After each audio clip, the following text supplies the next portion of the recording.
Alright, so we're going to do a quick video review of the CoccoCat tempered glass screen protector. I've got one that's made for iPhone 6 Plus and one for iPhone 6s Plus. I doubt there's a difference, but the 6s Plus is supposed to be compatible with 3D touch. I suppose the 6 Plus isn't. So we'll see what happens. We're going to start with the screen protector for the 6 Plus, so I guess this one's technically not supposed to be compatible with 3D touch, or it's not made to be. So let's see. The plastic off. There we go. Awesome. So we've got here a welcome guide, I don't know, little microfiber cloth, alcohol, dust absorber, screen protector, and this thing here to tell you how to install it. So let's get started on doing that. Alright, here we go. So it says peel here.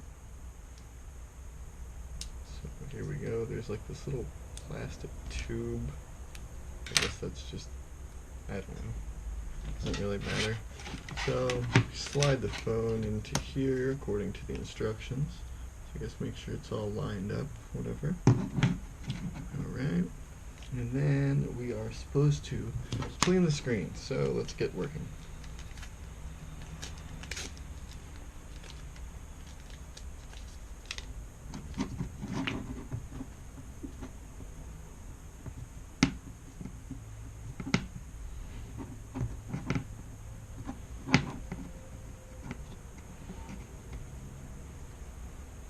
There's the wet. Now the dry, I mean that's really wet. I don't know if I would really want to get my phone this wet.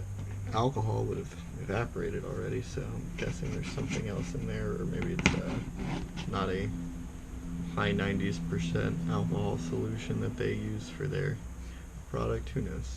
But anyway, not a big deal. So go ahead and clean the screen thoroughly. Can't complain about anything there. Looks pretty solid. We'll even use their dust absorber to go ahead and just pick off any dust particles that might be lying around. Just literally just a sticker that won't leave residue. You could very well just use a statically charged. Anyway, so we peel off the film, and I'm doing this the way that I know works. So typically speaking, you don't want to peel it all back, but it says to line it up with the three sides. So, I mean, I guess this is kind of cool. It does keep you from putting it on incorrectly, which is nice. So here we go. And I would recommend doing it the way that I'm doing it, but you know, it doesn't make it perfect. Let's see how it self-adheres, because some of these things are pretty good. Where's that? The microfiber. So we just use this to kind of push out the bubbles towards the edges. Push it towards the edge. There we go. Slowly but surely, gently. Don't, you know, put too much pressure on your screen. It's not good for the phone. Damage the hardware. And just ease that bubble out. Got some. Doesn't look like there's any little guys in here anywhere that I can see. So just wipe it down. I'll go around the edges here. See how it's looking.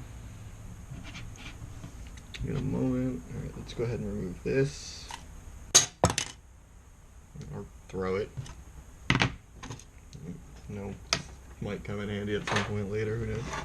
So, I mean, overall, it seems to be a pretty solid application. I'll go ahead and, there you go. I mean, there's no visible bubbles on the screen, though it does look like the edges are kind of bubbly. But you know, this one was the 6 Plus screen protector, but I mean, the body and screen are exactly the same for the 6 Plus and the 6s Plus. Let's go ahead and unlock it here, and that's the GoPro app. So I've got a whole bunch of crap installed, but Let's see if the 3D touch works. It seems to. Yep, seems to work just fine. So, I mean, this is the one for the 6 Plus, not the 6S Plus. It looks like the guide has left a little bit of an odd gap around the home button here, where it's kind of got more space on the right side, and that was using the alignment guide, and even still it's like a little more off the right edge of the screen, but overall it's pretty good. So now we're going to do a quick scratch test here.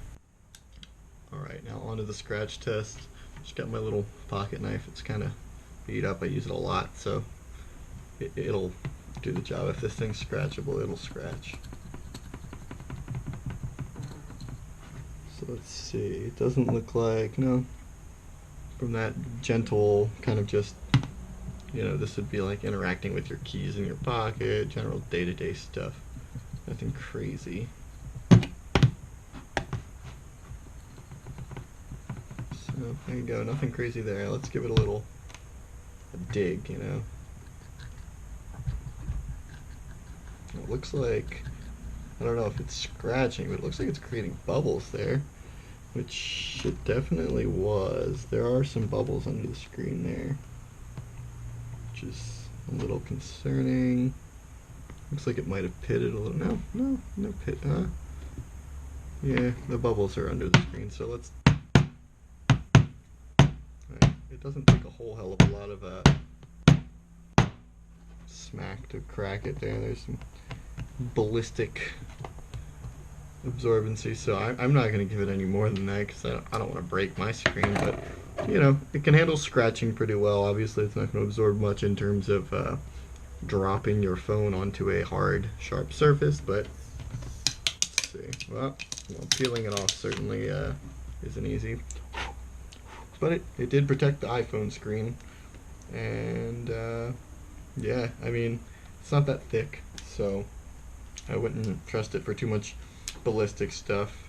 Overall though, it'll keep your screen from getting scratched, and probably from a minor drop might absorb some of the damage on the screen to prevent the actual screen from breaking. So there you go.